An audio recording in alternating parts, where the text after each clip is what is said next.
Hey, good afternoon, everybody. So welcome to lecture 10, where we're going to be doing a little bit of a case study, and then we're going to be doing our review. So this is going to be kind of our last class where I'm kind of giving content to you guys. Starting next week, it'll be your turn to start presenting your marketing projects. So in terms of what we're going to do today, we're going to talk through this case study first, and then we'll break. Hopefully the case study finishes in a bit less than an hour, so that after the break, we have plenty of time to sort of go through the concept review. And for the multiple choice questions, I was blown away. You guys submitted some excellent questions. So we have quite a few good ones to kind of look through and practice together, which we'll do after the break. And then we can also talk a little bit about presentations. So if you have questions about the presentation, you can ask it to me during the break, or you can ask it at the end of class when we're discussing it. In terms of today, so this is also your last opportunity to get any sort of participation marks. So, you kind of finished the last survey. So this is kind of the last spot. So, if I've called on you in the past, or if you've volunteered information in the past during our discussions of the survey questions, you're good on participation. If you haven't said anything during the semester, either I haven't called on you or you haven't spoken up, then please take this opportunity to sort of speak up during our discussion of the case study to sort of help your participation grade. So yeah, anyone can speak up, but definitely the people you know who you are who haven't spoken up yet, please make it a priority. All right, cool. So having said that, let's get right into the case. So today we're going to be talking about a pharmaceutical company called Eli Lilly. It's one of the largest pharmaceutical companies in the US, but I'll get into that a bit later. And we're going to be talking about a particular product that they developed called Prozac, which was a pharmaceutical treatment for a mental illness, depression. So we're going to talk through the next few slides. I'm going to talk for a little bit about background. So background of kind of this mental illness, depression, background of the company, sort of what sort of situation they stepped into, background on how a new drug is developed. Then we're going to watch a short video that describes sort of the creation and the marketing of this drug when it was released. And kind of, I'll have a few things I want you to look out for, and then we'll sort of discuss after the video, which will be about 8 or 9 minutes. The video will be 8 or 9 minutes, and then we'll have a discussion afterwards to kind of identify some of their marketing decisions. Okay, so let's start things off. So like I said, this pharmaceutical that they developed is for the treatment of depression. So kind of the idea of depression as being a mental illness that you could kind of treat was sort of beginning in the late 1800s, where you had development of psychiatry and psychoanalysis. So if you think about the situation where you have someone lying on a couch, and then you have a therapist or a psychiatrist kind of asking them questions, that kind of dates back to this time period. It was fairly costly, right, to have these one-on-one meetings, and fairly non-scientific in the sense that there was really no data, no testing to sort of back up why something would work and something wouldn't work. It was just sort of people having thoughts about what they should do and then just doing that. So we're going to be looking at the main focus today. Our geographic market is the United States. So a big change in the United States happened in the 1950s. So prior to the 1950s, if you had a mental illness in the United States, you were basically locked in a hospital, a mental hospital, to sort of kind of separate you from society. After the 1950s, they closed down all these hospitals, which were run by the government, and they let everyone kind of who had these mental illnesses, so, depression or anxiety, going up to more severe things as well, they let them back out sort of into the population, right? So the idea was, we don't want to be locking these people up because they have an illness. So they shut down all of these mental hospitals. So what you have then at that point is you have a lot of people in the US who have illnesses that kind of need to be treated, but no one's really treating them. No one's kind of addressing this market.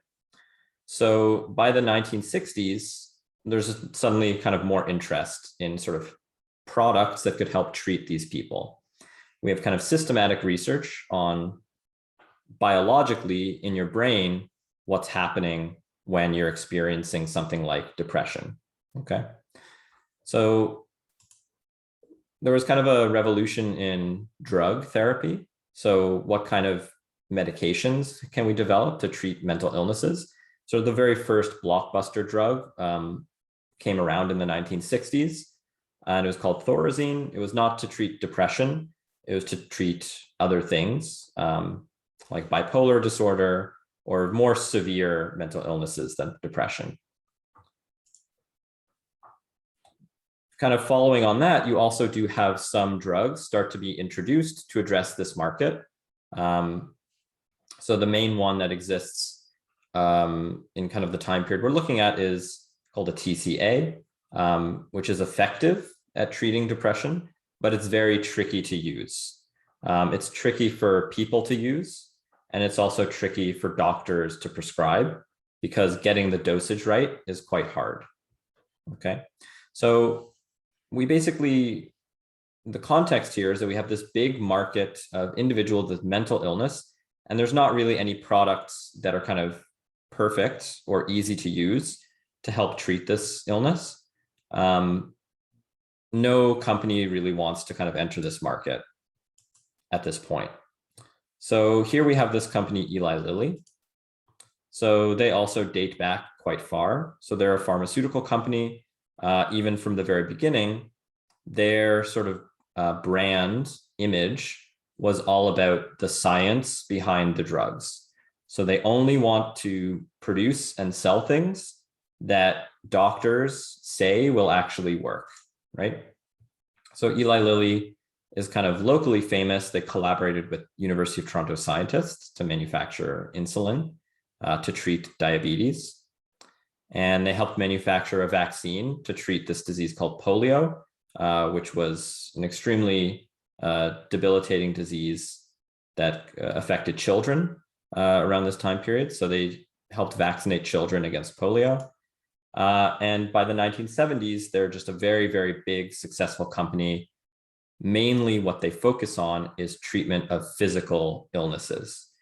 They don't do anything to do with mental illnesses. It's all things like antibiotics and vaccines, anti-arthritis, things like that, okay?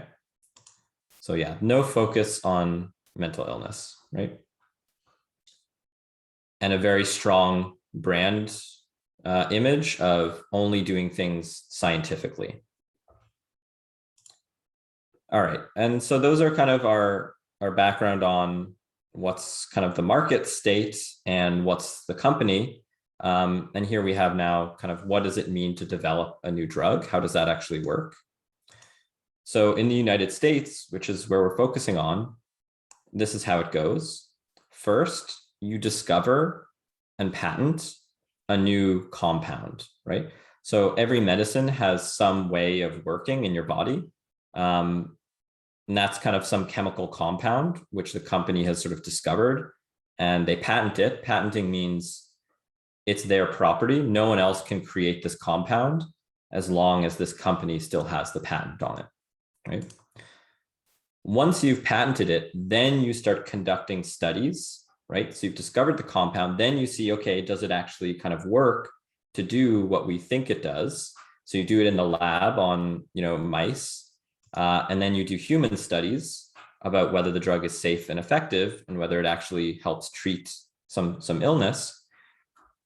And then only after you've completed all the human studies and everything looks okay, then you submit to the FDA, which is, remember, the same guys that the Hubble founders in the digital marketing, the guys who created the contact lenses, same agency in the United States. They approve whether or not your drug is okay to sell, right?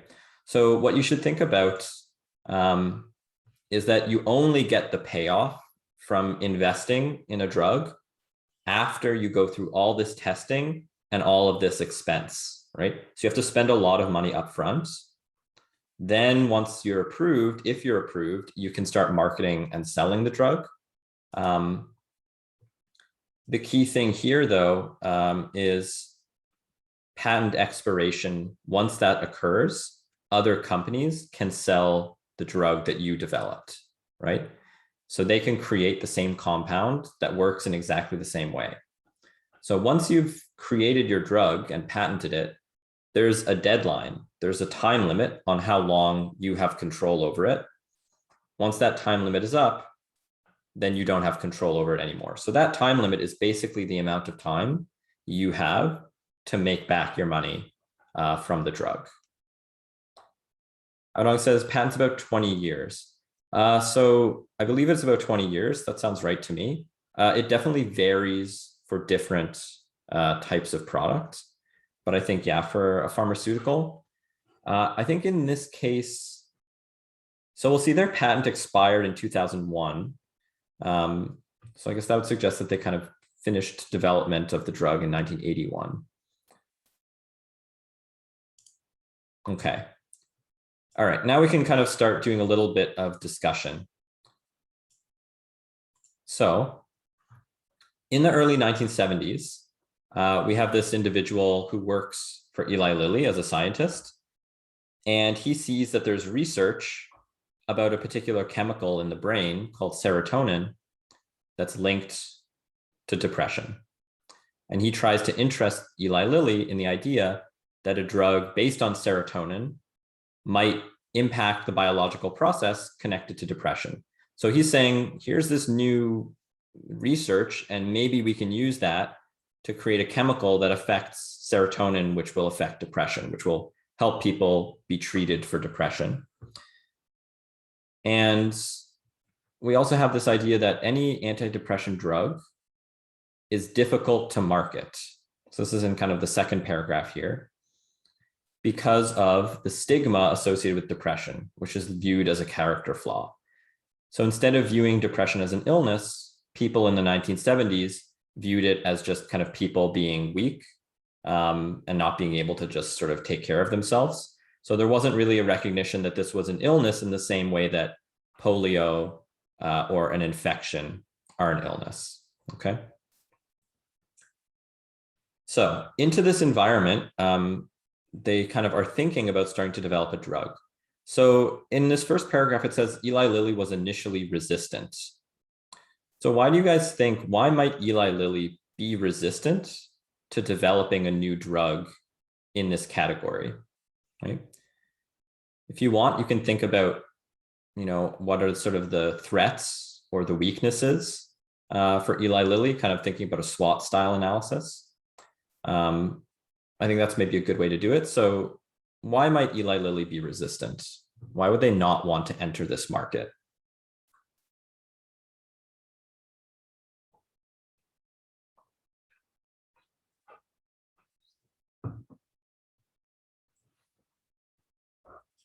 Based on what we've discussed about this company and this market so far.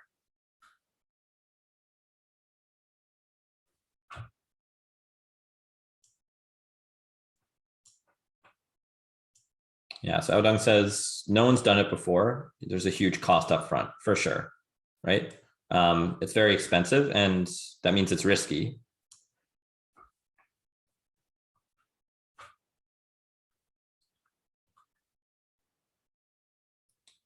And Zongyan says, depression is a special disease and there's many unknown things. Yeah, especially at this time.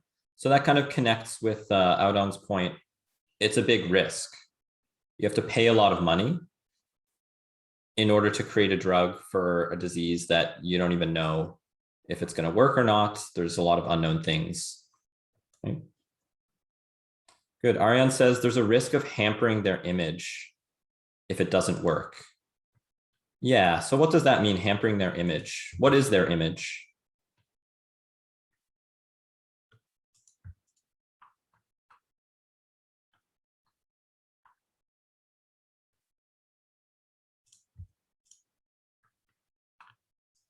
What is the image of Eli Lilly, and why would it be hurt by developing a drug in this category?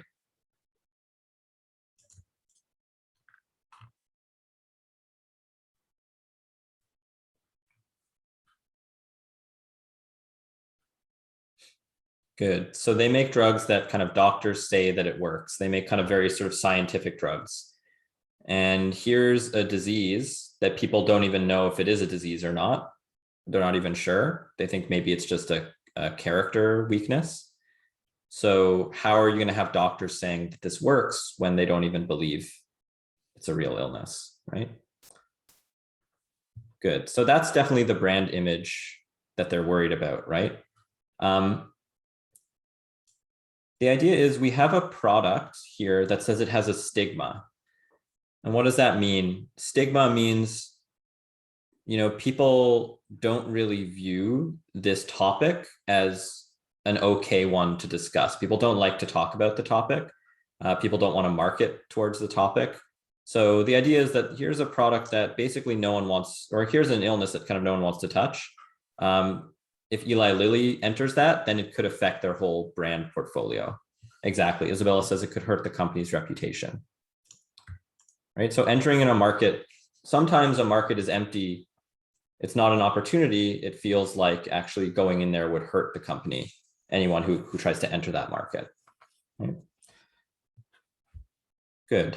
So in terms of a SWOT analysis, how would you think about sort of the stigma component of the problem? The fact that mental illness is not a disease that is easy for any company to treat. Yeah, probably more of a threat, right? Any company that tried to enter would be affected in the same way, right? And Eli Lilly has a special weakness too, because they're supposed to be like the science company, right? They only do things that are very scientific. Okay, so good, great discussion. Eli Lilly does decide to move forward with the development of a drug based on this chemical after sufficiently positive lab trials. That drug is the drug Prozac, okay? So we're gonna watch this video link from YouTube, about 9 minutes, and then we're gonna discuss a few things. So there's a few questions that I really want you to focus on. The first one is, what segments did Eli Lilly target with their marketing, right? What were their segments? And then I want you to think, what were the communication objectives for each of those different segments, right? Each segment, do they have the same objectives or are the objectives different? And what's the message? And then third, what mediums did they choose for each segment? And what was their promotion mix, right? Did they focus on advertising? Did they focus on personal selling? Did they focus on public relations? So these are the questions that I want you to have in mind as we watch this video, okay?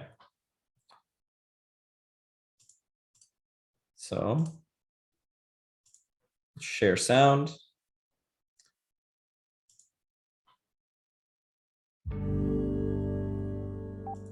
All right, you guys should have just heard a chime, thumbs up, or say something if you heard kind of a nice noise. Yep, okay, cool. So let me also turn on closed captioning. Hopefully that will help if the sound is not coming through too well. It's the hottest psychiatric drug in history. Prozac. Prozac. Prozac, a wonder drug that works wonders. At the end of 1987, the U.S. Food and Drug Administration approved a new antidepressant, and Prozac hit the American market. Advertising and word of mouth helped boost the drug's reputation, and Prozac became the it drug of the 1990s. Models in the latest fashions are said to look Prozac deprived. Before long, the name was on everyone's tongue. I was on Prozac for a long time. And, it seemed, everyone was using it. 6 million Americans using Prozac right now. The greater the drug's popularity, the more it seemed to symbolize. Prozac moves from being a successfully launched pharmaceutical product to being a true cultural celebrity. You know it's the holiday season in New York City when the drug dealers are selling more Prozac than crack. So how did this little pill become the icon of an era?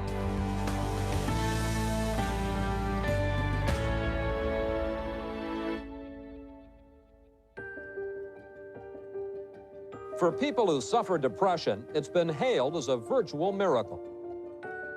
Almost immediately after Prozac's launch, it was clear that it offered a promising alternative to available treatments for depression.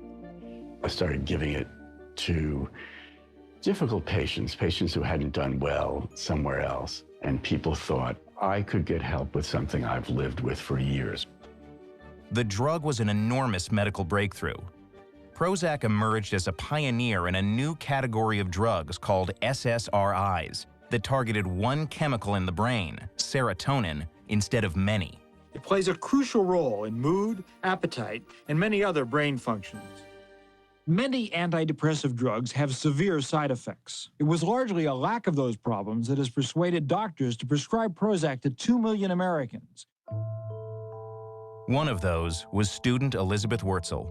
I had been on other medications before that didn't work nearly so well, but it really changed everything. There was one morning when I woke up and I felt like the idea of being alive didn't seem so awful. It was an amazing turnaround.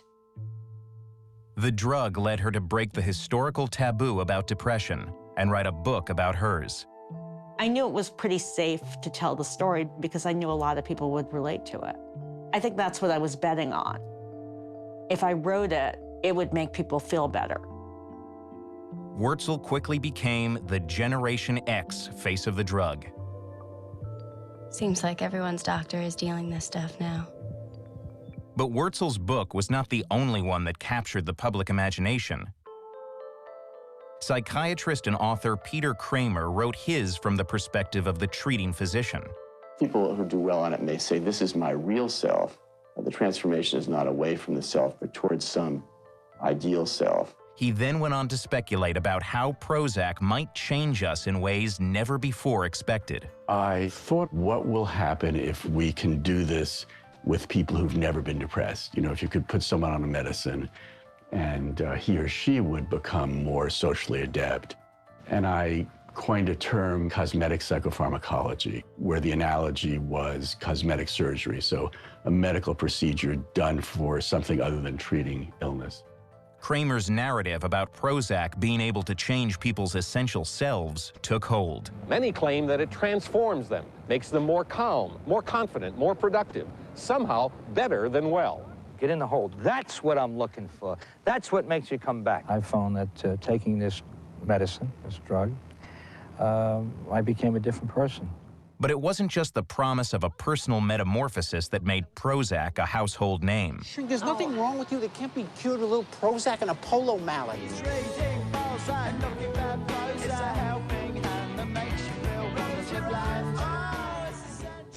Here we go. Here comes the Prozac. Prozac's popularity wasn't just the result of a medical breakthrough, but also of a marketing one. Prozac's marketing helped popularize the idea that our moods are neurochemical and that there are things we can do to change them. Prozac took the mystery out of the science. It talked about how the drug worked. Another way the drug's benefits were sold to the public was through its name. Eli Lilly hired branding agency Interbrand to come up with a memorable one. Prozac has two syllables. The first syllable, PRO, was designed to suggest professional. The AC is designed to communicate activity. Coupled with the Z, it just sounds much more powerful and more effective as a name. But it wasn't just the name that gave Prozac a leg up. One of the first places that news about Prozac appears is in popular financial magazines, things that are reporting on its potential blockbuster status, how it's going to make a ton of money for its producers, and this kind of creates this buzz. It was remarkable. I mean, New York Magazine had this pill on its cover. I don't think anything like that had happened before. As media coverage of the drug grew, stories about a possible link to suicide began to circulate. In 1991, the FDA convened hearings on the issue. I finally admitted myself to a stress center. I begged them, lock me up because I'm going to die and I don't want to die. No conclusive link was found, and the sale of Prozac continued. This medicine had the career arc of a celebrity, that it was sort of overhyped and then demonized and, trying to find its level through the press. Ever since Prozac was introduced 5 years ago, it has developed what amounts to a cult following. Before long, as other SSRIs began to eat away at Eli Lilly's market share, Prozac ads began appearing in general interest magazines rather than just medical journals, targeting patients, particularly women, instead of just their doctors. And commercials ran on TV for the first time. People wanted control. They wanted to talk about their successes, their personal successes. And Prozac spoke to that. Talk to your doctor today. And it also introduced something new for sale. Since the 1950s, consumer goods like cars and washing machines had become symbols of success and happiness. Now, there was something else. Prozac is saying that happiness itself is available for purchase and can be one of these things that defines what it means to be an American and have that American dream. And the more people who claim their share of it, the better Eli Lilly's bottom line. In 2001, with the patent set to expire, they launched a new drug for a new problem. Serafem is not really a new drug. It's just a new name for the popular antidepressant Prozac, now repackaged with a distinctly feminine look. Some accuse the drug manufacturer of trying to create a new market for Prozac by grossly exaggerating premenstrual problems. Think it's PMS? Did you take my keys? Maybe it's PMDD. Soon the airwaves were full of ads for other drugs promising to treat problems most of us didn't know we had. I had restless leg syndrome. Latisse, the first and only FDA-approved prescription treatment for inadequate or not enough lashes. Your lashes actually grow. You do have a whole bunch of new pharmaceuticals coming out to enable people to do things that they like to do, so to be able to eat a bunch of cheeseburgers. Time to see your doctor about America's most prescribed acid control medicine. Or to be able to have sex. You have drugs like Viagra coming out. These are responding to genuine human needs and desires, but those needs and desires hadn't always been configured as illnesses the way they were during and after the Prozac era. I think Prozac made people very aware of the possibility that medicines were going to step out of their bounds and be used by people who maybe had some quality that wasn't rewarded socially, and to move to some state that was better socially rewarded.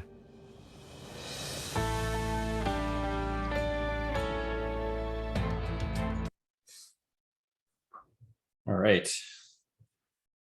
An interesting case, interesting little bit of history. So, yeah, before we watched it, I asked you guys to think about, first of all, segments, right? So let's kind of start with that. And feel free to raise your hand if you want to jump in. So, because I think, yeah, I think if kind of there's a ton of stuff in the chat, it'll be hard for me to get it all.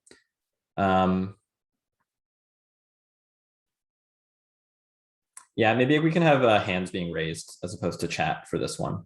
So demographic, definitely, right? We saw that in terms of patients, by the end, they're kind of targeting women, right? What else? What are the other segments that they're targeting for patients, let's say?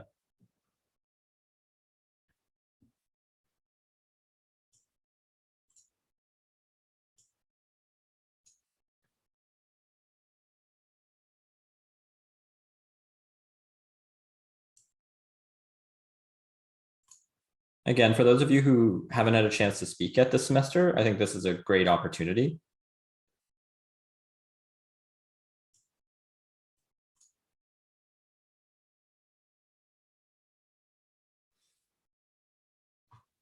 Okay, so yeah, so we've seen a lot of demographic and basically women, right? But that was at the very end, right? That was with this new kind of Serafem. What about Prozac itself, the main drug? Yeah, it's Omyang. Basically, I think it may have the behavior segmentation. things like people know they will benefit from the Prozac. They can get like, they know their possibility to do something and be rewarded by the social surroundings. Perfect. Yeah, very good. So people who think they can benefit. So people with depression, because that's who it's initially designed to treat. Yeah, Boyan.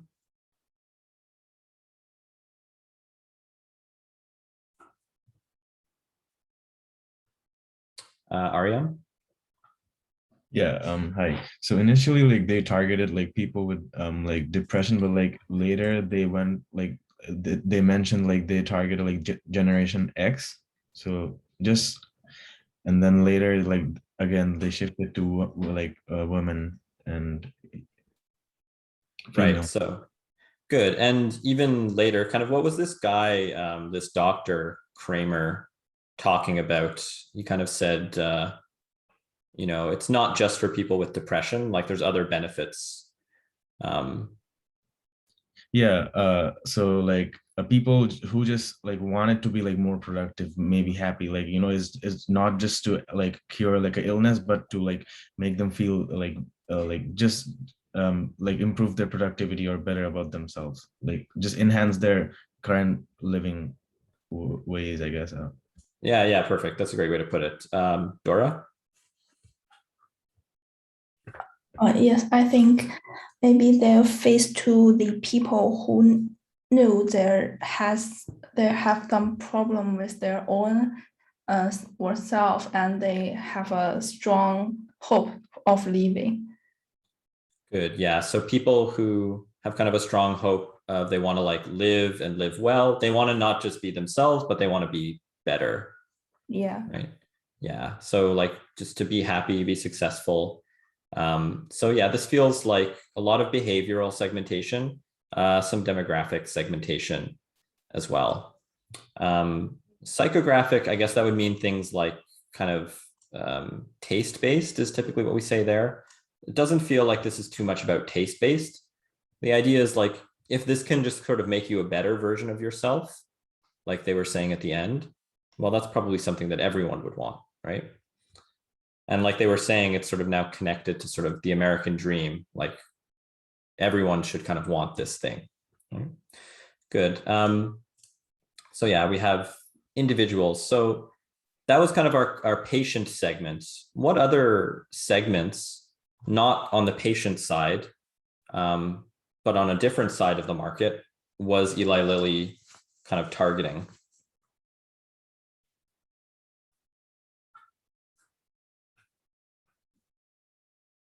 She says celebrities. We'll come back to celebrities. But don't sort of not thinking about users of the drug, but what other people were they targeting?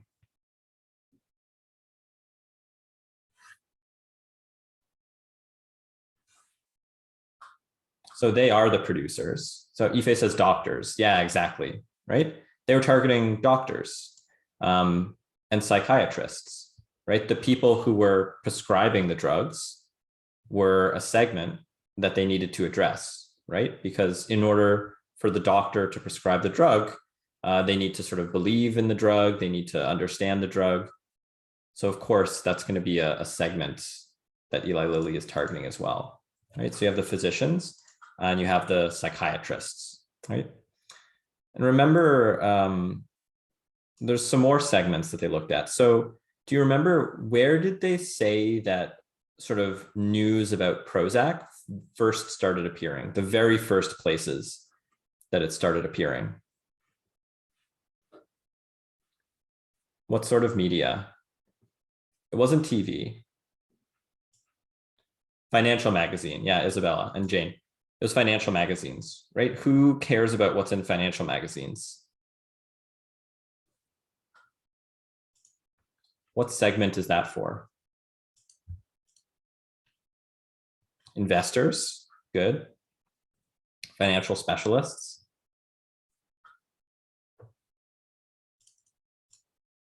Good. So people who are kind of involved in the finance of it. one kind of important segment who's involved in that group is going to be insurance companies. So in the US, like in Canada, if you're above 25, you have to pay for your drugs yourself, right? Or you get an insurance coverage, which will help you pay for the drugs. So if you're kind of an insurance company, or if you're an insurer thinking about, okay, should I be covering this drug? Well, suddenly you have all of this stuff about how this is going to be a blockbuster drug, how everyone's going to want it, how everyone's going to be prescribing it. So as an insurance company, you think, okay, I should start covering this drug. I should make sure that people can get the drug through my insurance plan. Otherwise, they might switch to someone else's insurance plan. Right? Perfect. Okay, so these are kind of our main segments. And there's maybe one more segment. So here we have a little description about an Eli Lilly employee.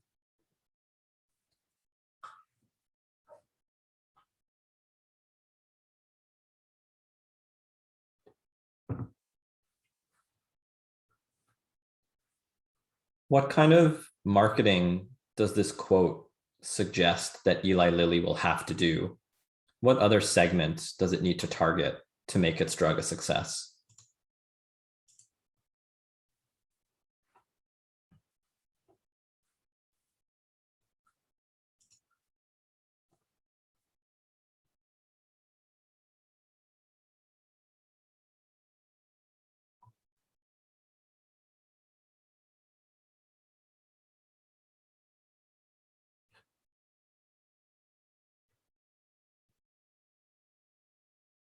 The basic attitude of the average Eli Lilly employee was very negative, right? Very negative attitude.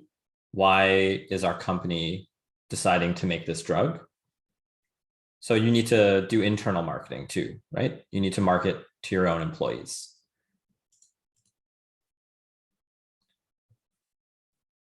Because your employees are typically going to be the ones who are contacting doctors, contacting insurance companies in order to try to convince them to cover the drug, right? So internal marketing to make sure that your employees believe in the product that you're selling, that's important, right? It's important enough that kind of the marketing manager of Eli Lilly said, our very first customer, our very first segment that we need to target is our own sales representatives. Because if they don't believe in it, then they're not going to be able to convince anyone else to buy it, right? Perfect. So here's kind of our 5 segments. And now we can kind of think, all right, there were kind of a few, there was a lot of information in that video about how the marketing was conducted, how the promotions for this particular drug were conducted. So let's kind of think first about patients. So when we think about patients, what is the kind of advertising objective or the promotion objective, the communication objective that Eli Lilly is trying to achieve, right? We have kind of these different types: inform, persuade, remind. Then we have the data-driven ones, like, attraction, increase engagement, reduce churn. So what do you guys think? What were the sort of the main objectives that they laid out for patients?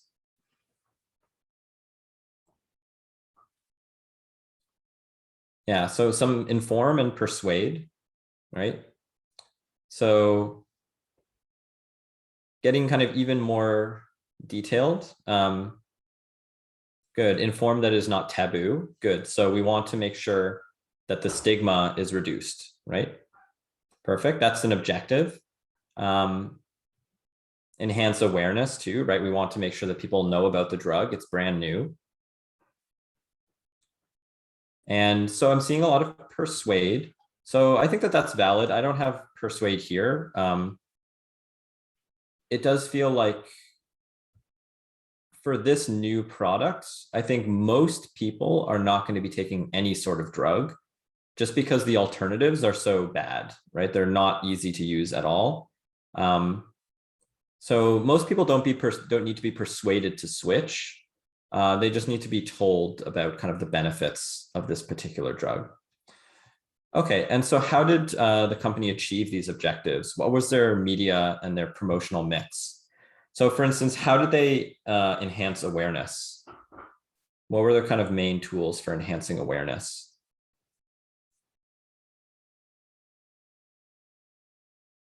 Yeah, advertising, right? So you saw by the end, they're advertising in general interest magazines, they're advertising on TV. How did they reduce stigma? How did they try to achieve that objective? How did they try to reduce the feeling that this is like a bad topic that no one should want to talk about? Did they do anything?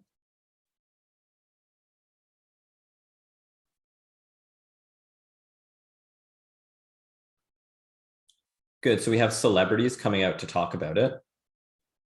Perfect, so I think that's something that they didn't necessarily pay for, but when you have it appearing on TV, when you have people writing books about it, their experiences with it, that helps reduce the stigma, even if you're not paying them to do that, right? And in fact, with the reducing stigma, it can often help if it doesn't feel like an advertisement, right? So I think we saw a lot of public relations when we think about the promotional mix, right? Publication in sort of like sort of medical brochures, through medical journals, through here we have Newsweek, right? So through news articles and magazine articles. So this, for instance, is not an advertisement, right? This is public relations. This magazine has chosen to cover this pill and to talk about it. And that helps break down the stigma, right? Perfect. Okay, so that's our first segment, patients. Now we can think about our primary care physicians and psychiatrists. And for them, what do you think, what should the main objectives be when we're thinking about marketing to the doctors who are planning to prescribe the drug?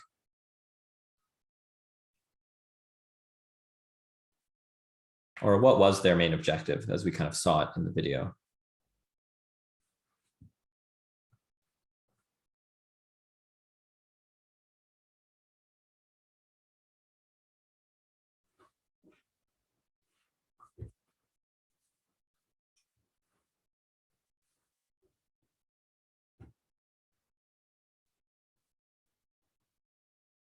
Is it inform, persuade, or remind? Yeah, persuade, right? Tell them it's reliable, tell them it's safe. Exactly. Yeah, make it seem scientific. So we have this persuasive objective. And here we kind of see sort of some points about sort of how they're doing that, right? It's a therapeutic advantage. Most patients are expected to respond favorably. It's effective.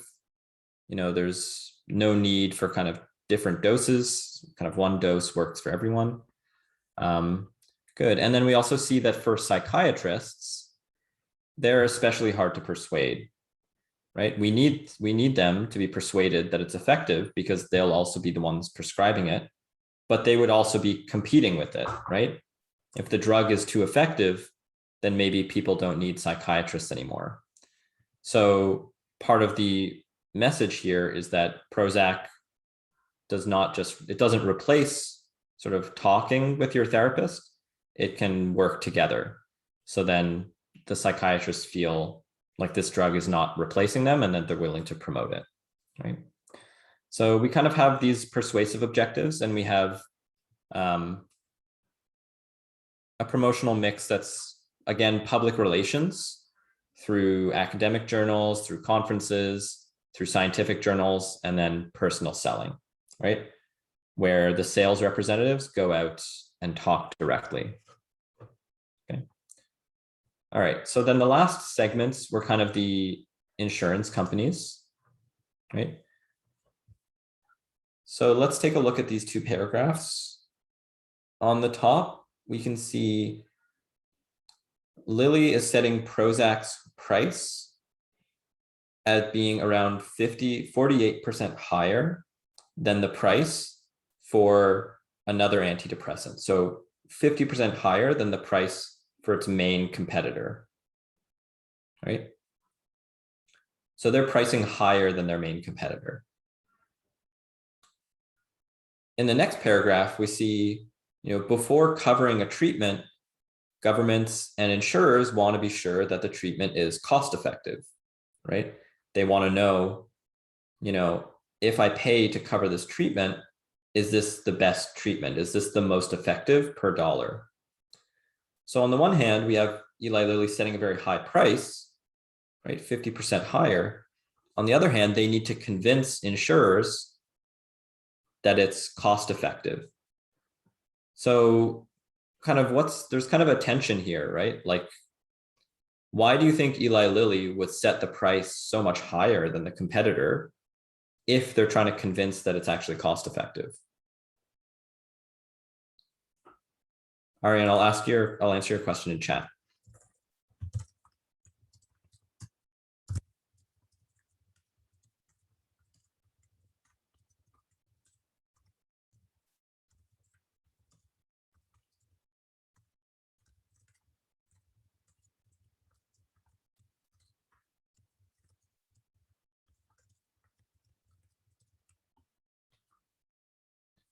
Ohio says it's more effective, right? So, okay, good. So it has to be more effective per dollar and it works better, right? So maybe they buy less of it. Good. Also, Pepe says ensure product quality. So maybe this is a way of signaling that this is a higher quality product than the other ones that are on the market. And Yang Yingqi says the same thing there, right? A more expensive might be more effective. So good, they're trying to position themselves as more of a premium product, an easier to use, more effective product. And maybe they are still arguing that on a dollar for dollar basis, it is still more effective, right? Good. So for insurers and government, the objective should be, to inform, how does it work? So is it actually effective? And show that the total cost is less. So to persuade, even if, it looks like each pill is more expensive, right? And kind of mostly personal selling there as well. Right? So overall, their marketing strategy, we can kind of describe it as starting out very heavily focused on public relations, academic journals and magazines. That kind of helps it become more scientifically accepted. That keeps their brand image from faltering. And it also gets insurers interested, right? Then kind of once you've saturated sort of your public relations, people like celebrities and whoever are kind of helping to destigmatize the product for you, right? People are writing books, people are talking about it in movies and TV shows. You're not paying them, but that's helping you. Then at the end, as their competitors come in, then they start switching to advertising, right? So we can kind of see it's a very interesting sort of cycle of how they start and they kind of do this dynamic process, right? Cool. So let's kind of finish here for the case. So I think it's kind of an interesting case for a few reasons. You see this company marketing to many different segments. You see them entering a brand new market, basically creating the market, whereas before no one wanted to serve this market. And I think it's also interesting because these days, mental health it's back kind of as a big topic, especially since the pandemic. And into this kind of space of mental health, we do have a lot of new products entering, right? There's a lot of digital health services that are kind of saying, okay, yeah, you can sort of talk to someone anytime, you can text with someone anytime. So again, we kind of see a big entry into this space of mental health, which still some people feel like is not a real illness. So in a way, it's kind of similar to what was happening almost 40 years ago, but now with kind of these new digital products instead of the old pharmaceutical product. So it's kind of interesting to see if it will sort of play out in a similar way, or kind of to think about what's different now versus back then. Good. So with that, it's 2 o'clock. Let's break until 2:10. and then we'll start doing the review.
All right, welcome back. So let's do a quick run through of our concepts right from the beginning of the course, and then we'll go through some multiple choice practice questions. So, all right, let's go all the way back to lecture 2. Let's go through this real quick.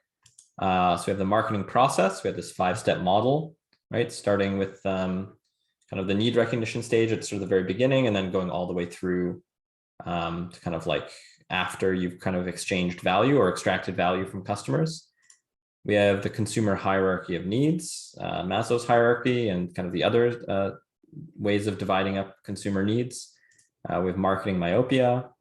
We talked about the marketing management orientations. Remember things like the production concept, the societal marketing concept.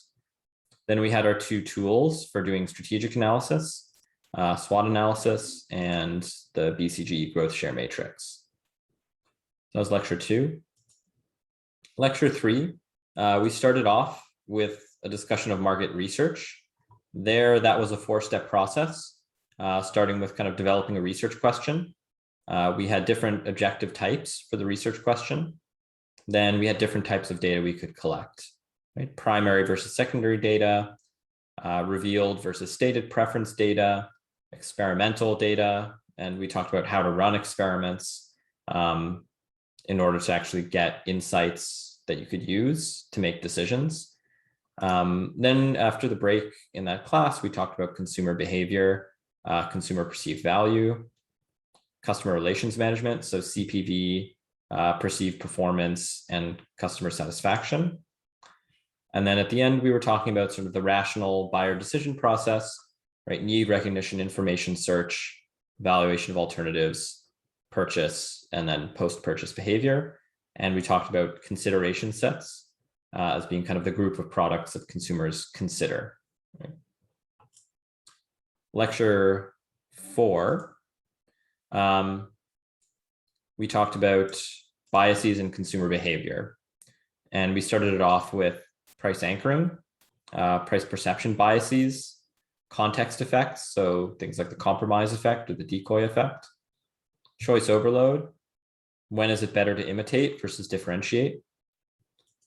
Then we talked about simplicity versus descriptiveness, how valuation of products can be manipulated by making people feel a certain way as they're sort of learning or becoming aware of the product. The endowment effect was kind of the main topic of the second half. So the feeling that you value something you have more than something you don't have. So we talked about how to leverage the endowment effect to make our jobs as marketers easier, to increase customer attraction. We talked about how loss aversion is kind of a popular theory about the source behind the endowment effect. And then we talked about how loss aversion and the endowment effect affect, customer relationship management, these ideas of customer satisfaction and perceived performance. So lecture 5, that was the last one before the midterm. So segmentation, targeting, positioning, and differentiation, right? So we had, what is a segment? Why do we segment? What are the different types of segmentation? What are the dangers of segmenting in too obvious a way? That was pigeonholing. And then what are the criteria for effective segmentation? Then we had targeting strategies. So we had mass marketing versus differentiated versus concentrated or niche targeting. And we had individual targeting. And then lastly, we talked about positioning. So we had a few tools there: the point of parity, point of difference analysis, the perceptual positioning map, and then positioning statements all appeared in kind of the second half of this lecture. So that was STP. After the midterm, we started with the 4 Ps. So lecture 6, that was product. We had different levels of a product, right? Starting with the core benefit up through the augmented product. Talked about differentiating products through experiences, through the augmented products. Then we talked for a while about classification, right? What types of products, what types of consumer product there are, what life cycle stage your product is in. whether it's a product or a service, and what are the special features of a service. Then we talked about how to select features of your product. So we talked about two different approaches, the revealed preference approach, where we kind of looked at simple data and saw how we could learn what people valued from that data, versus kind of a stated preference conjoint analysis approach. The survey that week was about brand development strategies. So we talked about brands, brand equity, co-branding alongside kind of the 4 different brand development strategies. And then we finished up with brand strategy decisions. So how brands are positioned, how brand names are selected. And then moving on to lecture 7, that was our pricing lecture. So there we talked about price and profit maximization. So we started off talking about 4 factors that a firm should consider when setting prices. We kind of had these 4 examples, right? We talked about costs and consumer valuation and context and fairness. And then we talked about how to actually pick the price. If we have a demand curve, if we see what people value, which price should we pick? And we also saw if we think there's a demand curve, but we don't have it, then what's kind of a way to set our prices optimally without having to like build a whole demand curve. All we need there for the optimal pricing formula are costs and elasticity. We talked about price discrimination, first, second, and third degree. Talked about screening as a type of third degree price discrimination, as well as sales as a type of third degree price discrimination.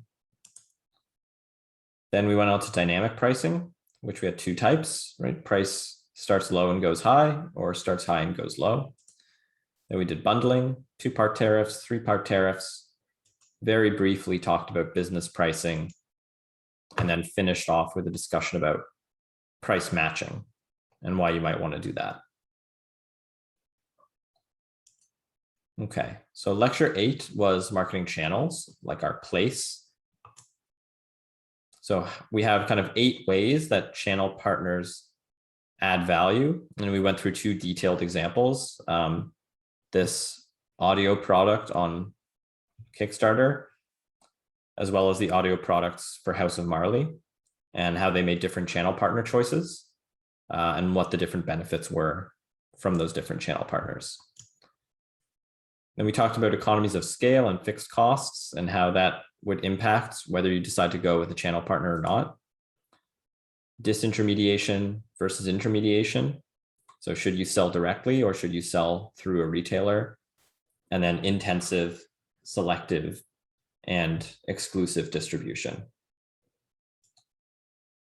The second half of that lecture, we talked about e-commerce, the digital economy. We talked basically like in terms of what economic frictions get reduced online. And we talked about search costs, menu costs, and distributor margins as all being lower when you operate online. And we talked about the ability to do microtransactions. And then we talked about m-commerce and how it's different than e-commerce, in what ways. And then we talked about platform economics. So if you have a product that is basically existing to bring 2 sides of the market together who want to interact, how do you price? What do you do? How do you grow? And the very last thing we did, lecture 9, that was our communications or promotions lecture. So this was about managing marketing communication. We have this 6-step process, starting off with setting objectives, which we have kind of our classic ones, inform, persuade, remind. And then we have more modern data-driven marketing communications objectives. And we have internal objectives as well. Then we talked about designing a message. So kind of the appeals or themes and how do you cut through clutter because everyone sees so many ads every day. And then we talked about the marketing communication mix. So, we have 5 options, right? We have advertising, we have sales promotions, we have personal selling, we have direct marketing, We have one more, public relations, right? So we have those 5 things, and we have different ways that to kind of actually convey our message, right? Through TV, online, through print. So we really just focused on online advertising. That was kind of like the one part of the marketing communication mix and media that we focused on. We talked about 4 kinds of online advertising. And we also talked about, for online advertising, how do you decide how much to spend, or whether to spend at all, right? Perfect. So that was everything we did in the course.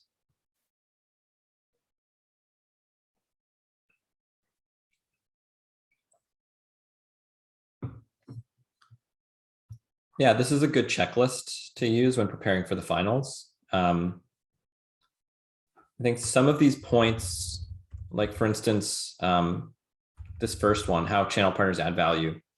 Like we talked about this for quite a while at the beginning of lecture 8. So yeah, just because a point is short doesn't mean that it is kind of a short part of the lecture. So definitely use it as a checklist, but go through the slides. The slides, like with the midterm, will have everything you need to do the final. Okay, start with the multiple choice review, eh? So like I said, thanks to everyone who contributed. I didn't use every question, but that's just because we'd run out of time if I did. Really good questions that I like a lot have a chance of appearing on the final. So just kind of keep that in mind. All right, so let's do all these together. So in an automotive engine oils advertisement, so a family drove and returned home without any accidents. According to Maslow's hierarchy of need, identify which type of secondary need this product is trying to market to. So the product is engine oil, but their advertisement shows a family driving without accidents. Yeah, and feel free to just type these in chat.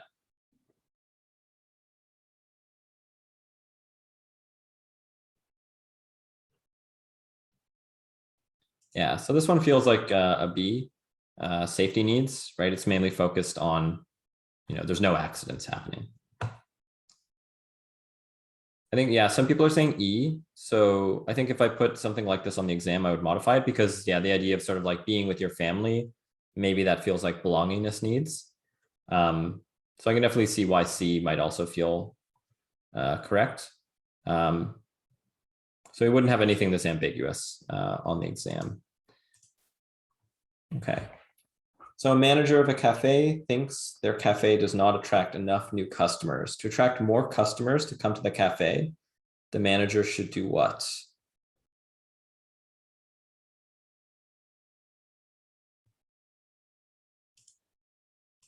Yeah, this is definitely a C. Increasing perceived value is the only option here that definitely should help attract more customers. D looks like maybe like you could lower prices, that would help, but then decreasing service levels, that would hurt you. So we don't really know, is that going to attract customers or not? But C definitely will. So the answer is definitely C. Which is the marketing concept where firms focus on improving production and distribution efficiency because consumers prefer highly available and affordable products.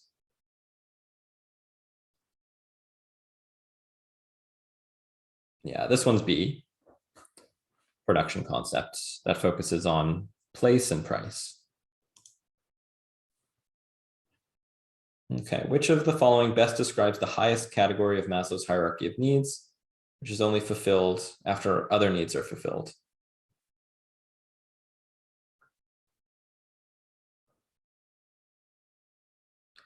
Yeah, so this one, you could get right from the notes and it would be D. Yeah, achieving your full potential. All right, consumer A is thinking about a Lexus, consumer B is thinking about a Toyota. What secondary needs are they likely responding to? So this question is legitimate to ask because we spent a lot of time talking about Lexus and Toyota. I wouldn't ask you this about brands that you don't know, but these brands we do know. So let's see, what needs are they likely responding to?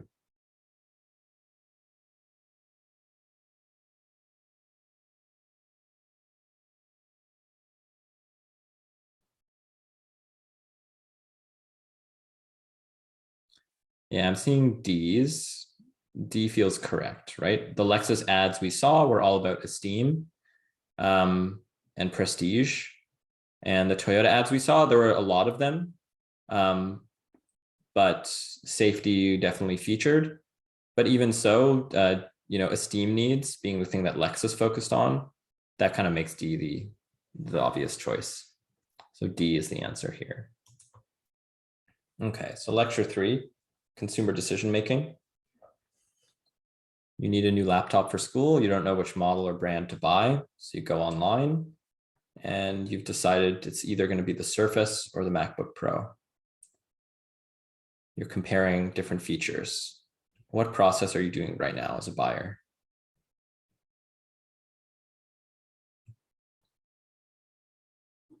Yeah, definitely D. Definitely D. You've kind of narrowed it down to the 2 choices that you're deciding between. And you're comparing the prices, systems, and features. So it doesn't say that you're searching for prices or searching for features. Otherwise, that might be B. Here, you're just comparing. That's evaluation of alternatives for sure.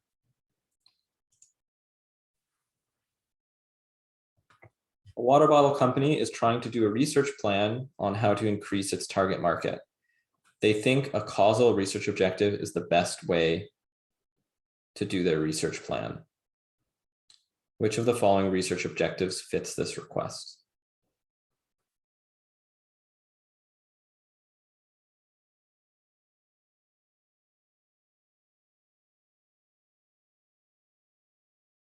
Yeah, I'm seeing mostly B. I agree with B. Yeah, B is the one that's causal. Like the main hint with something like that is like, you see this statement of like, if we do this, will this other thing happen, right? If I change this, will this outcome change? Cafe is considering adding a new pastry. To decide what to add, they conduct some research and get data about preferences on which pastries go best with coffee or tea. They post a survey in the cafe with a few pastry options and ask consumers to fill it out. What kind of data is being collected?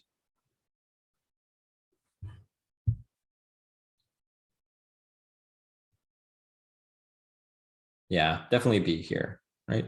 It's primary because they're collecting it for this research question, and it's stated, right? These are just what people say they like.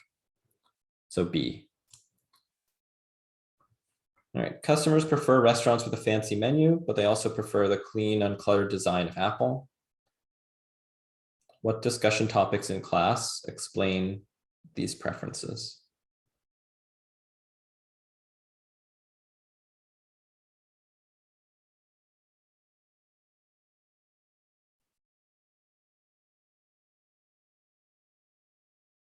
Yeah, this one's definitely C, right? This experiment where we saw like, the different descriptions of the menu items versus like, yeah, Apple was kind of the main focus with our discussion of simplicity. So C. What are the ways in which a free trial can increase consumer perceived values? Consumer perceived value.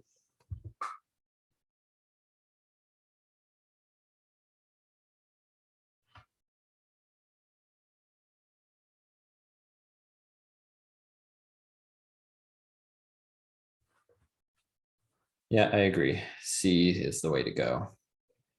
Endowment effect, right? Makes you feel like you own it. Information search gives you experiential information. Fake sales are illegal in Canada, but common elsewhere. What is the perceptual bias in this case that companies are aware of and use to attract more customers?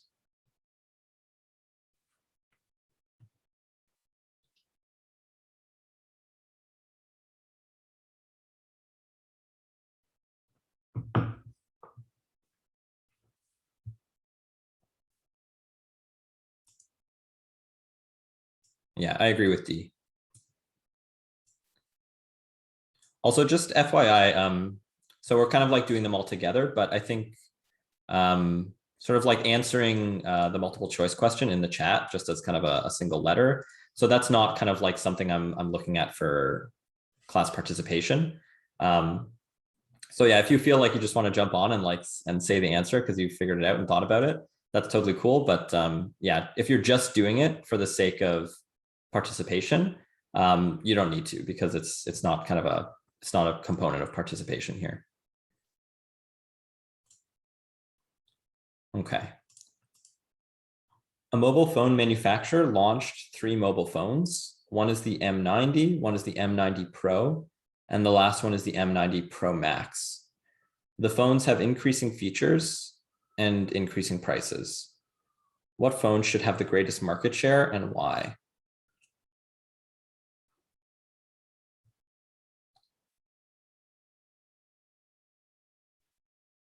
Yeah, so I'm seeing some C's. I agree with C, right? So when we go through these, M90 decoy effect. So it says the cheapest one because of the decoy effect. That's not how the decoy effect works. It's not just the cheapest thing. So we rule that out. B, M90 compromise effect. The cheapest thing is not the compromise effect. The middle thing should be the compromise effect. That's C, right? The middle product. And then D, M90 Pro attraction effect, or E, attraction effect. We didn't learn about anything called the attraction effect, so we rule those out too. So that just leaves C. Yeah, Boyan. Yeah, sorry to interrupt. I actually have a question related to the previous multiple choice. So basically, I remember during one of our survey, right? You gave us a question related to Tesla. I can recall it was Model Z or Model Y. But like, which like effect do you think that would like works the best for that kind of question? I believe it was survey 7 or something. Can't really remember. Yeah, survey 7, was that the one about the pricing, like dynamic pricing, like? Yeah. That kind of reminds me of this question. Like, is there any connection yet? No connection here. I think there maybe we were only thinking about, we were just focused on the Model Y. Like I didn't kind of present it as part of a menu of options. So when we're thinking about like compromise effect or decoy effect, it's always about like the menu of options versus kind of just thinking about a single option on its own. Does that make sense? Like kind of makes sense. Cool. Okay. Thank you. Sure. Okay. Good. So yeah, Abercrombie and Fitch has a perfume, and the smell of it fills the entire store. Even people who don't walk into the store can smell it from outside. What marketing tactic are they using to attract buyers? Yeah, so this one will be right from the notes, right? This was our big discussion of the smell-induced endowment effect.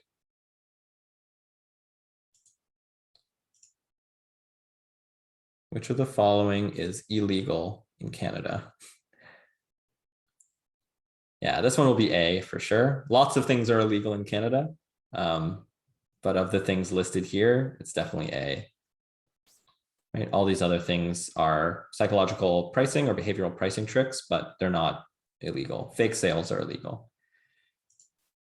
Okay, new cafe downtown is going viral. The owner of the cafe is considering opening a new shop outside of town to better serve people who live far away from the town center. What type of market segmentation is he using? This one I slightly modified. If you're the owner of this question, I slightly modified your question, but it was a good question.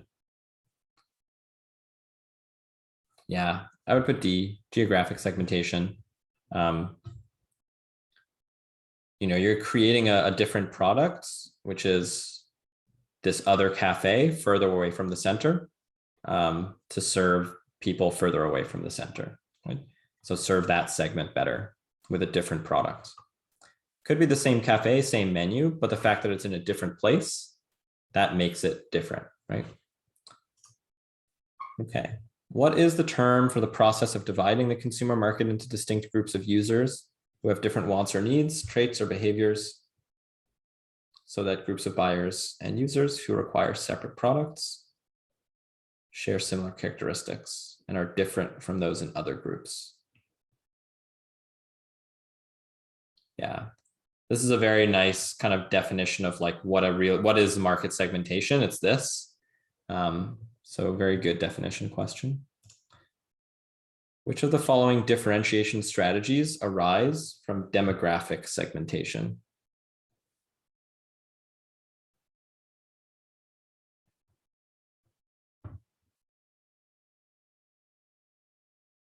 Yeah, I think this one, I probably wouldn't ask on the exam because it requires you to know, like, what is a halal restaurant? But I think it's a good question. I agree. The answer is A, right? So halal restaurants serve people who need to obey kind of the Muslim food laws, right? So food needs to be prepared in a certain way. So you're basically only targeting people or you're targeting a segment of people demographically who follow a certain religion, right? And who kind of follow the religion and also kind of obey those food laws, which is demographics. Person who used to use Fido's phone plans has canceled his contract with Fido. He now receives emails from Fido about their latest services and promotional offers if he switches providers. This is an example of what?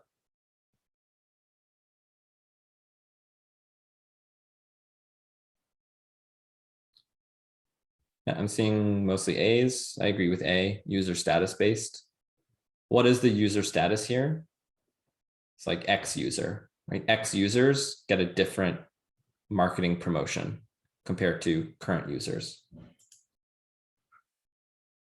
On Valentine's Day, you see that there's a price increase on roses. What segmentation type is being used by florists?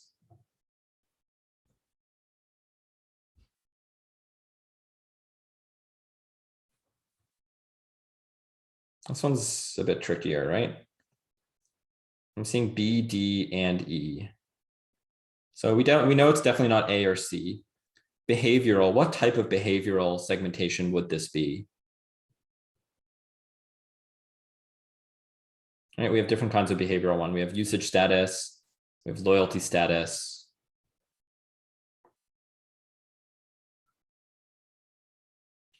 Yeah, this would be occasions, right?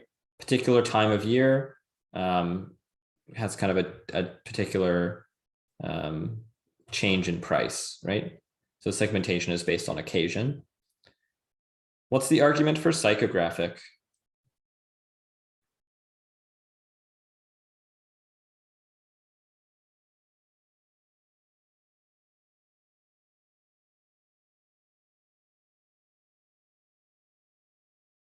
Why? So lifestyle.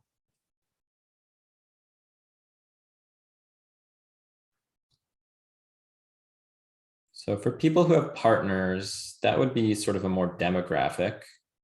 But if the only segmentation you're doing is like for people who have partners, then roses would kind of be more expensive for people who have partners, right? Or they would be marketed differently in some way. Here, we're just talking about the price. So the prices change around Valentine's Day. So this basically just feels like occasions. So I think B is the best answer here. It's purely an occasions thing, right? We're not segmenting based on psychographic, like, oh, people with different taste for flowers have to pay a different price. We're doing it based on occasions. Yeah, this one's kind of tricky, but B would be the best answer. Which of the following is the targeting strategy that focuses on the fewest number of segments?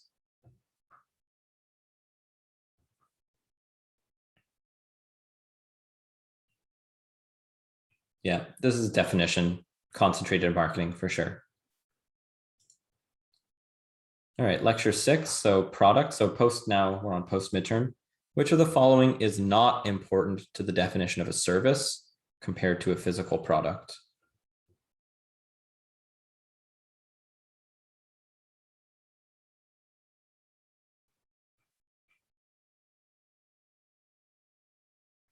So a lot of people say A, but I think A is definitely something that a service has, right? Like it's intangible. That's a key part of it being a service.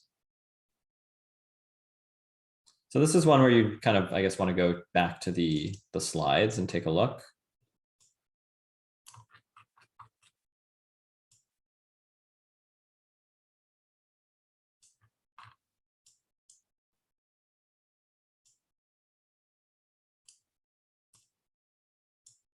So it's not A.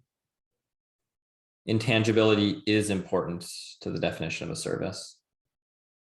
Right? Services can't be seen, felt, tasted, heard.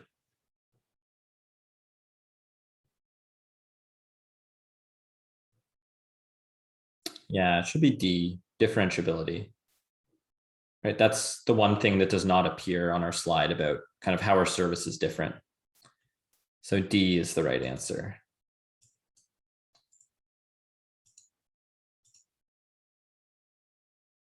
All right, Nike makes sports equipment, including their own brand of shoes with the Nike logo. They also created Air Jordans, a new type of shoe with an Air Jordan brand and logo. What brand development strategy did Nike use with Air Jordans?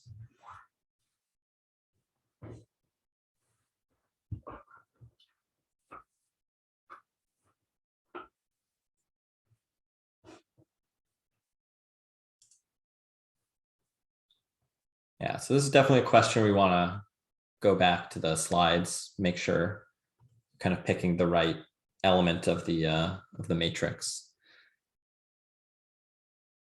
I'm seeing B. Yeah, multi-brand, same product category, new brand. That should be multi-brand. So B. Which of the following are not examples of price discrimination?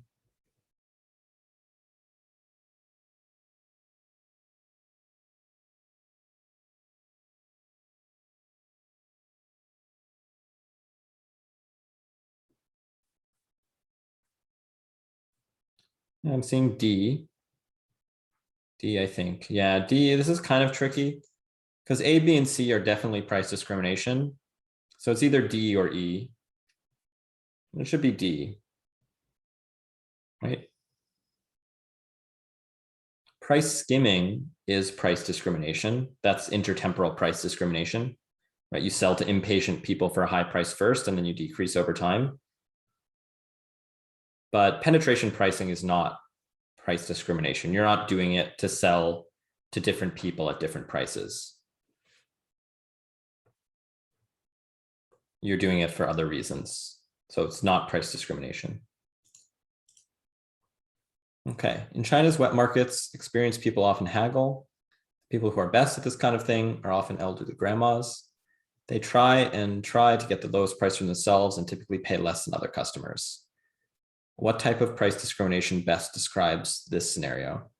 So to the person who submitted this question, it's a good question. I did modify it slightly.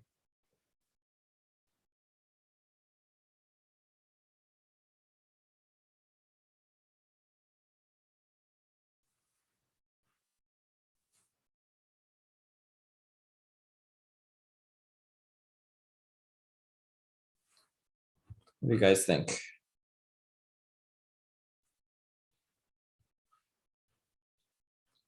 It says third degree price discrimination. Yeah, third degree is different group of people pays a different price, right?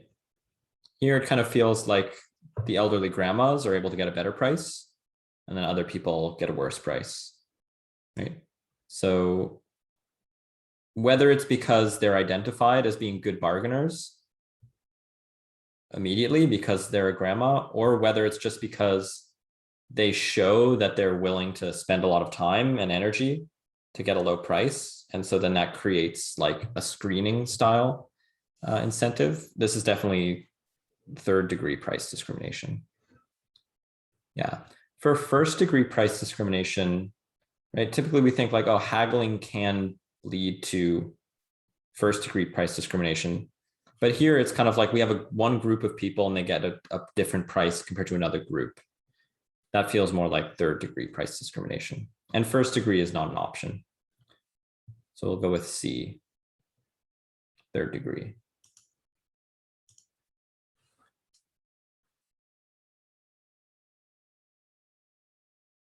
Which of the following scenarios represents a firm utilizing second-degree price discrimination?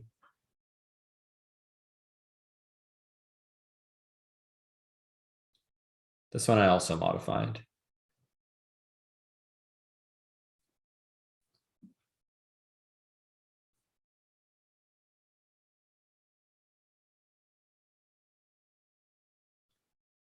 Yeah, so I'm seeing A, but maybe there's a little uncertainty. And she says maybe E.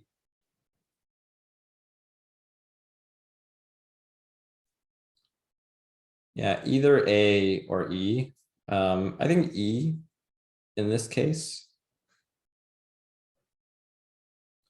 A is describing two-part tariffs, right? You get basically a membership fee and then you pay per item. Costco itself doesn't really offer different sizes of stuff, right? They only offer the one size of stuff. So it's not like Costco is doing second-degree price discrimination. So I think E is the answer here. Yeah, two-part price discrimination. Or two-part tariff is what we're seeing in part A. So E is the correct answer. All right, on to lecture 8. Which one of the following companies is not a platform?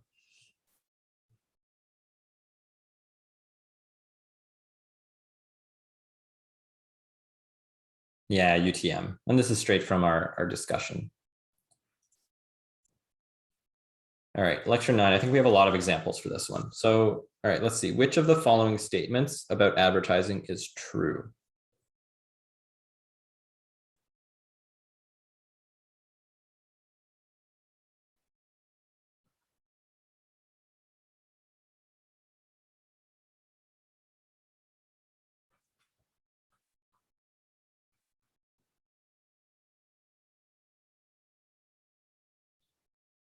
C is true.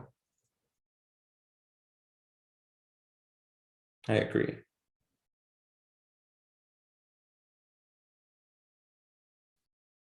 Advertising is simply a business process.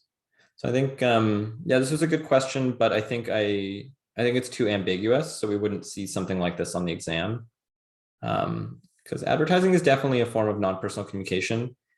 A is a little bit like, well, advertising is definitely just one type of marketing communication. I don't know about the other way around. D is a bit hard to say. Is it a business process? I mean, it is a process. So yeah, this one feels a little ambiguous, but probably C is, yeah, C is the most true. So yeah, I wouldn't see something like this on the exam, but if I had to pick the best one, I would probably say C.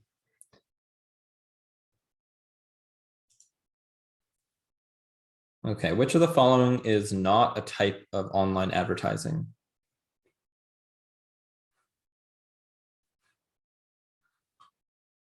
Yeah, D for sure. All the other ones are explicitly online advertising. Okay. Eat without guilt. Our burger has 80% less calories than McDonald's burger. What kind of advertising objective is this?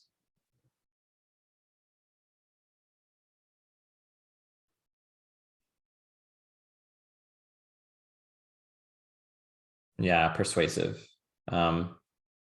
Comparing it explicitly to another firm's product. And since it's the biggest firm, right, that's typically a good idea to do with a persuasive ad. So yeah, definitely B.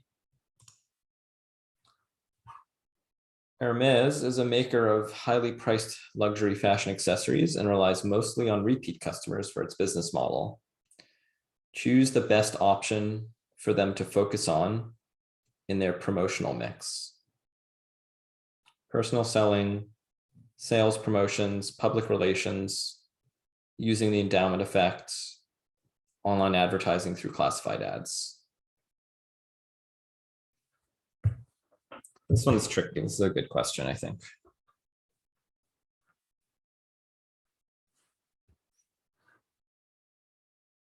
Yeah, I'm seeing mostly A. I think A is definitely the best answer, right?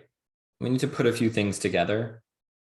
And if we kind of look through like sales promotion, well, it's a luxury product. So offering like price discounts is typically not something that luxury fashion retailers would want to do. So it's probably not B. Public relations, not really clear how that would work. Like, why would that be the most appropriate? They're not trying to like get unbiased information out about their product. So probably not C. Endowment effects. Maybe E. Classified ads, definitely not, right? Hermes is not on Kijiji. So probably like A or D, and then A feels more appropriate, right? Repeat customers, that means service is really valued. We know personal selling is really appropriate when service is really valued. So A is the answer here. Which of the following is not informative advertising? Telling the market about a new product, communicating customer value, describing available services and support, creating a negative perception of competitors' products, or none of the above.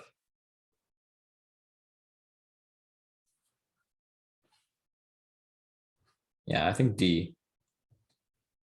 Right? A, that's definitely informative. B, communicating customer value. That's kind of a maybe. That feels like it's meant to be informative. C, that feels informative. D is definitely not informative, right? That's persuasive. A new real estate company would like more people to know about their services. They would like to display their website through Google. Which of the following payment methods is the best way to spend their advertising budget? Pay per views, pay per likes, pay per click,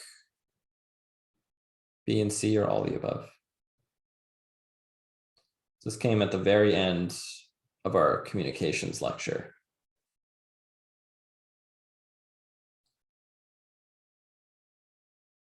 If your main objective is to increase awareness of your product, then it's A. Yeah, you're just paying to show your ad. If your main objective is to do something like move people through the funnel a little bit more, like get them to have an intent to purchase or get them to actually purchase, then paying per click is what you want to do. So here the answer is A. If your company has already owned a famous brand with a lot of market share, what strategies below would you probably not use? Reminder, comparative, search, paying cost per mil, so paying for people to see your ad, or both A and B.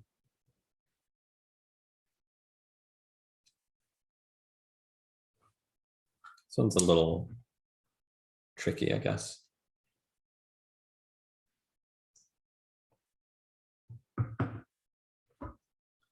Some B, some D.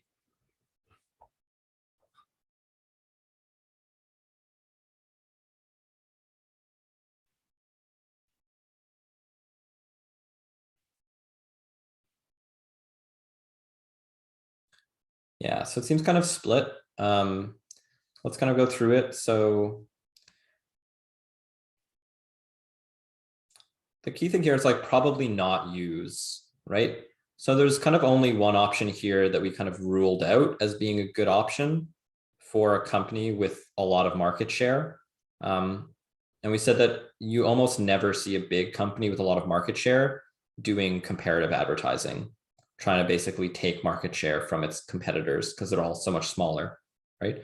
So we've said like that's something that you typically would not want to do. These other options like reminder, search, cost per mil, we never kind of talked explicitly like, should a famous brand with a lot of market share not do these things? We never said kind of whether they shouldn't do it. It may or may not want to do it depending on the particular context, right? These all could be good, but what we've definitely said for sure is that B is not good in our lecture. So B is going to be the answer here.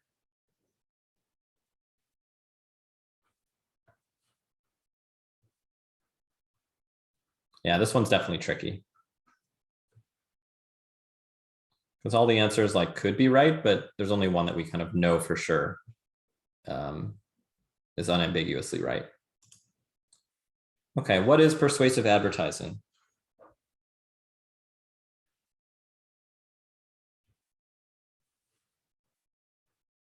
It's a nice definition one to end it off. This is our last one.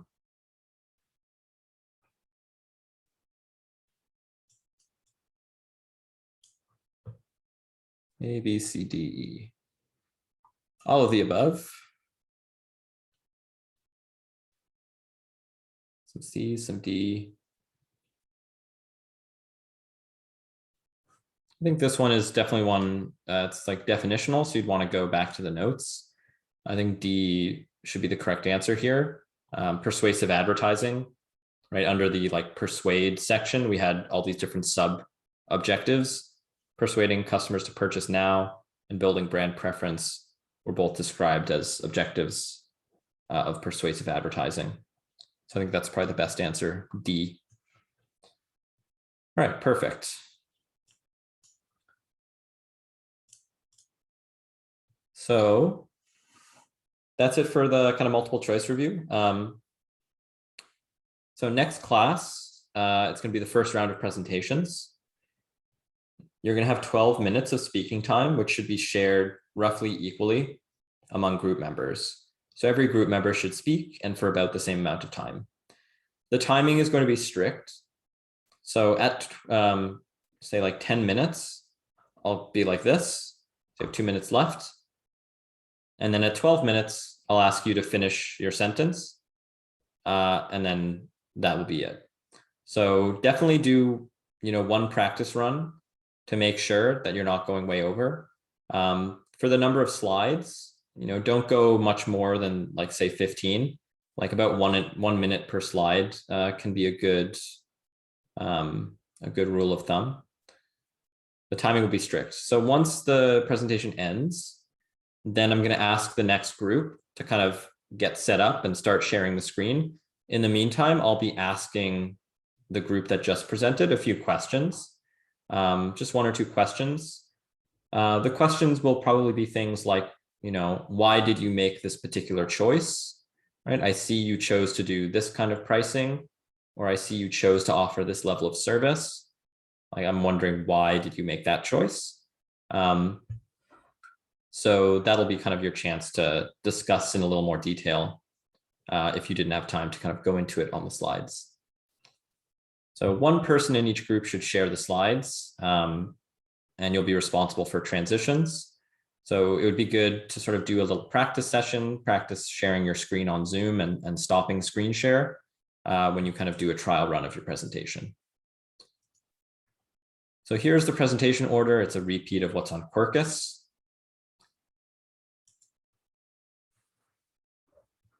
Presentation FAQs.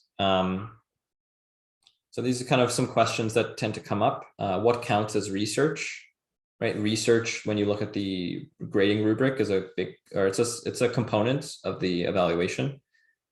Doesn't have to be surveys. So it can be surveys. So like Instagram polls or whatever, that's totally fine. Could also be just cited online searches or just talking to people and getting quotes or opinions, right? That all counts as valid research. Just need to make sure that you properly cite it, right? How much research should there be and where should it appear? You don't want to have kind of a dedicated research section necessarily. What you want to be able to say is like, if you've made a big choice about say you decided to set the price at a certain level, right? Why did you make that choice? You should have something that backs that up, right? Like, if you research your competitors' prices, or you kind of surveyed people and you think that this is what they'd be willing to pay, kind of stuff like that. So not every single choice needs to have a piece of research, but the big choices that you make, the ones that you want to emphasize, you should have something backing it up.